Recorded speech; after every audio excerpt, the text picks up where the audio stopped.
우리나라는 나라 크기에 비해서 많은 항공편을 운영하고 있고 공항 역시 세계 1위로 뽑힐 만큼 항공 분야와 관련해서는 세계적으로 높은 위치에 자리 잡고 있습니다. 그만큼 시설이나 서비스적인 측면에서도 다른 외국 항공사들보다 훨씬 높은 수준의 퀄리티를 자랑하고 있는 것이 사실입니다. 유럽이나 미국 등 서방 국가들에 비해 항공기를 운행한 시점이 많이 뒤처지지만 단기간에 이를 뛰어넘은 것이죠. 때문에 당연히 외국인들 입장에서는 한국의 과거를 생각한다면 비행 산업이 이처럼 발전한 것에 대해 놀랄 수밖에 없습니다.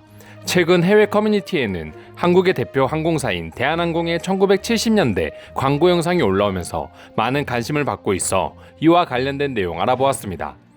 대한항공은 1969년까지 대한항공공사라는 이름을 가진 공기업이었지만 아무래도 당시에는 한국 국민들의 경제 사정상 비행기를 탈 수 있는 사람들이 거의 없었기에 당연히 적자가 날 수밖에 없었고 결국 정부가 한진그룹으로 항공사를 넘겨주게 되었습니다.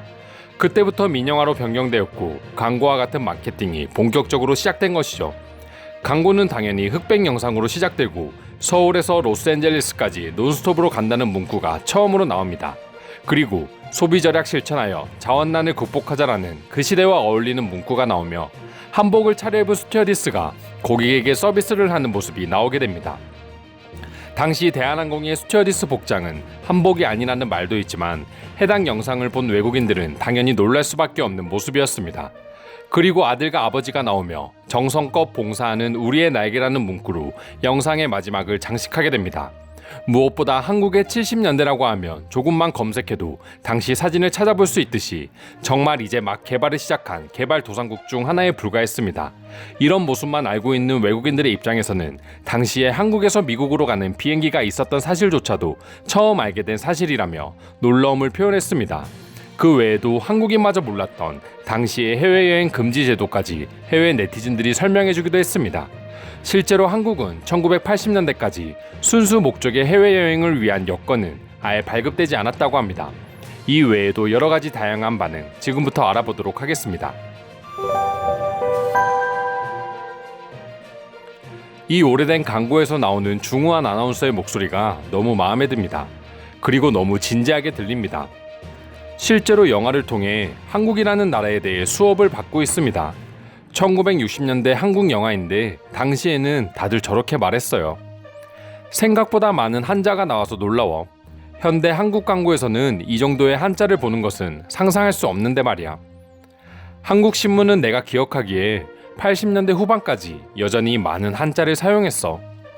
저 당시에 한국에서 미국으로 가는 직항편이 존재했다는 게 믿기지 않아. 한국 사람들을 절대 무시하는 건 아니지만 70년대에 비행기를 탈 수 있는 한국인은 거의 없었지 않아? 한국은 과거의 해외여행도 특별 허가를 받는 것이 아니면 할 수 없었어.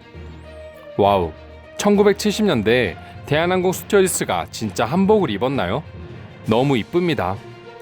아마도 1등석이지 않을까? 공식 기록에 따르면 당시 한국 항공사 스튜어디스는 미니스커트를 입었어. 한복을 13시간 동안 입어야 된다고 상상해보니 너무 힘들 것 같은데.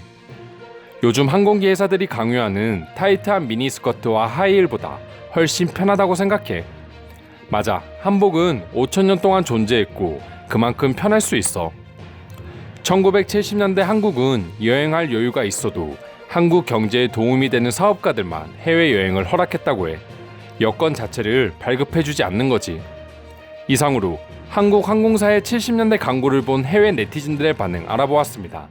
오늘도 영상 끝까지 시청해주셔서 감사드리며 여러분들의 구독과 좋아요는 영상 제작에 큰 힘이 됩니다. 이상 종크TV였습니다.